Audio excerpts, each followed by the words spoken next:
Hi, welcome to Auntie's Parenting Tidbits, life hacks for the perfectly imperfect parent. Today we're going to discuss parenting a child who has anxiety. I have two babies with anxiety. One is 11 and one is 2. Tell you about my 11-year-old first. He has severe anxiety to the point if I am 3 minutes late picking him up from school. He has a complete meltdown, thinks that he's going to be left at school forever, crying, panic attack. The This COVID thing is so stressing to him. He literally does not want to go outside, even when we're going outside to take walks. He refuses to go outside to take a walk. He wears his face mask in the house. That's how stressed out he is about this. That's how panicked he is. He constantly asks, "Is everybody okay?" Because he stresses about everybody being sick. My 2-year-old is panicked about people not being around because 2-year-olds go through that attachment thing, and he's still in that he needs me, my mom, and his dad all in the same room. And if we are not in the same room, he is panicked that one of us is gone. We are in the same house together. So um, he has night terrors, terribly bad. He's had them since he was 2 weeks old. 1 week, no, since he was 1 week old. So it was something, there's this whole thing about, is panic attacks and is anxiety something that you are born with, or is it something that comes from society? I personally, having suffered from panic attacks and having suffered from anxiety most of my life, all of my life probably, but since I can remember, I think it's something I was born with. And I think it's something, having watched my 2-year-old, I think it's something he was born with because what else? I mean, a infant who hasn't experienced anything, a newborn who hasn't experienced anything, to be traumatized by, to have night terrors, and then to manifest panic the way he does when someone isn't in a room. I mean, he goes into hysterics if he can't find us in the house. I mean, he knows we're telling him, "Mommy's going into the kitchen." And then he turns around and he can't find us. And he goes into a full out body curdling scream because we're not in a room all together. And he's running around going into the kitchen to find us. That's panic for a 2-year-old. That's not something he learned. That is something that he was born with. And I apologize to him a lot because I feel like inherited.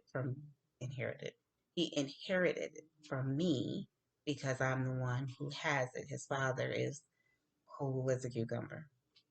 If he has panic attacks, he hides them well. I have not seen them and I've known him a while. Um, so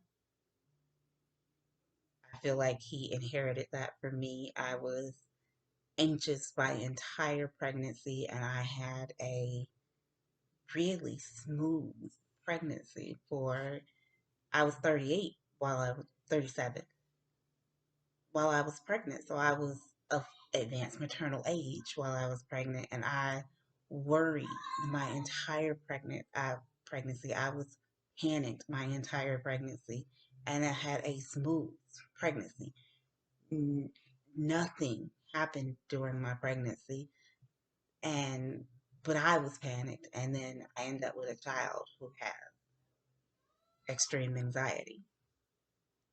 But parenting a child with anxiety is frustrating to say the least because you don't know how to ease their anxiety. And it's really hard to know if what you're doing is helping them in life or hindering them in life. And I will say that when they are old enough, like my 11-year-old, although he is old enough to put him on an anti anxiety medication, he's a very small 11-year-old, and not only small in stature, he is small in weight also. So he is not at the weight limit that we want to put him on extra medication because he's on medication for other things, other disabilities that he has. So we're not at the point where I feel like it's safe to ask for the anti anxiety medication yet to add on to the other medications that he's taking. So we're managing it through behavior modification. So that is what I'm going to discuss today, managing anxiety through behavior modifications. And again, it's very hard to balance, am I doing something that's hurting them, or am I doing something that's hindering them, or am I doing something that's helping them? And I think you just got to judge by your kid. Every kid is different. So it's a trial and error thing, and you got to go by what's helping your kid because what helps your kid may not help my kid. So it's a trial and error thing. There is no right or wrong. There is no parenting book. So these are the things that help my kid. I hope they help your kid. I will post some websites on anxiety disorders in children, and um, I will do a top 10 hacks on with some tips on how to help kids with anxiety disorders get through a day. But things that help is comforting when they ask, are you okay?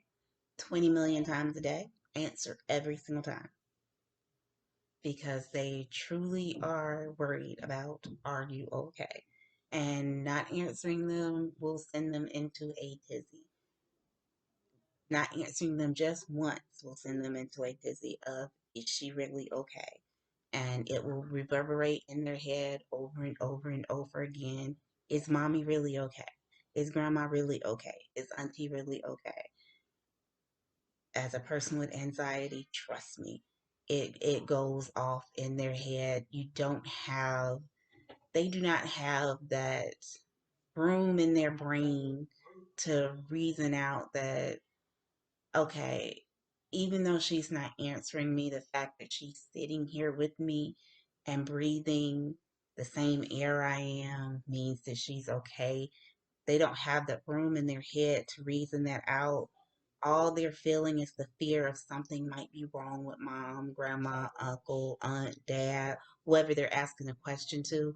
All they can feel is in that moment something is wrong with them. And until they hear the words, I'm okay,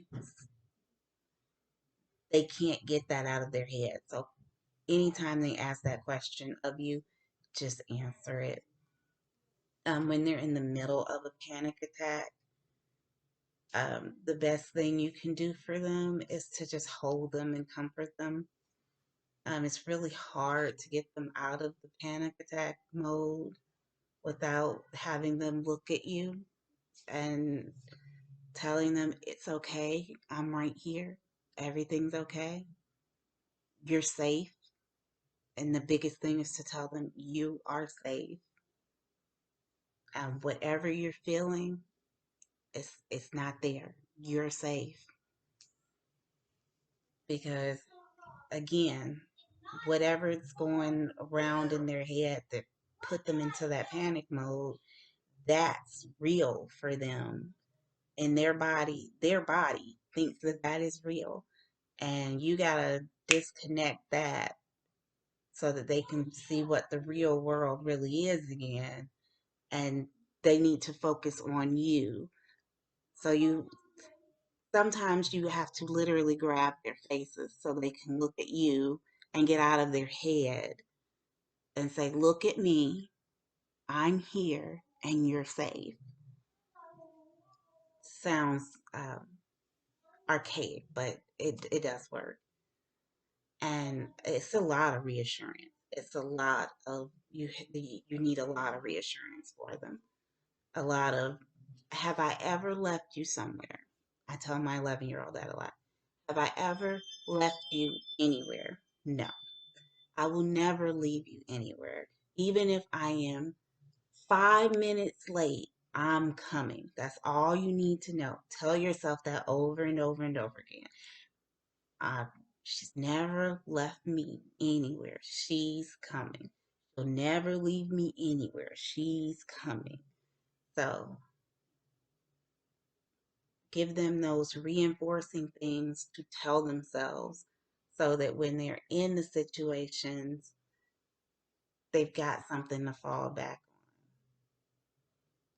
They don't always remember them because sometimes the panic takes over and the part of their brain that can think those things through clicks off, and the panic part clicks on, and they can't get out of the thinking mode to think things through, and they only get that one little part, and that's all they can focus on. But it's in there in the back of their head somewhere. So still give it to them. Give them that nugget that they can hold on to, that mommy's never left me anywhere. Mommy's never been sick. You know, if they're asking in this pandemic, are you okay? Are you sick? You cough, you sneeze. Are you sick? Are you okay? Mommy's never been sick. Has mommy ever been sick? Even if you have and they've never seen you sick. Has mommy ever been sick? Has mommy ever stopped being mommy? So you want to reassure them. Even if you're kind of stretching the truth a little bit, you want to reassure them. I mean, I don't condone lying to your kids.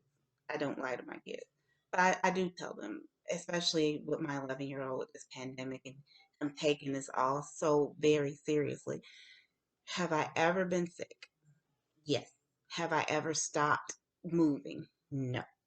I'm not going to stop moving now. I'm okay. I have allergies. I sneeze. I cough. I have runny nose because I'm allergic to flowers. I'm allergic to the tree flowers. I'm allergic to weeds. I'm allergic to grass. And I still go outside and walk because mommy needs the fresh air. So, and I can't walk in my mask because mommy can't breathe. So I go walk around the neighborhood and I come back in the house and I'm sneezing and I'm coughing. And even with my allergy pills, I'm still sneezing and I'm coughing. So mommy's okay. She does it every year. And I wear my mask when I go out to the grocery store. I'm only going out to the grocery store once every 2 weeks. So you don't have to worry about it. I'm being safe. I'm okay. And I make him repeat it back to me. Like, repeat it back to me. What did I say? And make them repeat it like a mantra so that they have something to fall back on. Because as somebody with anxiety, it is great to have a mantra to fall back on when they get into that cycle of not being able to get out of their heads. It is good to have that little nugget because sometimes when you can't get out of your head, that little nugget pops in and you can get out of the cycle once you think of it. So, those are my tips. When they're in a bad spot and they're in the middle of an attack, grab their face, make them look at you, let them know that's not real, you're real, help them calm down. Have them take deep breaths, let them know that you're safe, you're with them, they're not alone. Um, let them know that when they're asking a million questions about, are you safe? Are you there? Are you going to be there? Answer all of those million questions. It calms the panic when you're answering those questions that are panicking them. As annoying as those questions can be, when you're in a panic, answering those questions calms their panic. and give them those nuggets that can calm them down when they're in the middle of a panic attack. When when my 11-year-old is 5, 10, 2 minutes late and he's had an attack. Have I ever left you at school? No.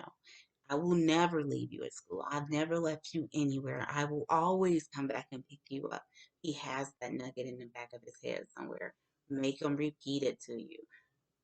Give them those safety nuggets to let them know what they can tell themselves so that when they get into those cycles, they have that in the back of their head somewhere that they can pull out when they can get a little room.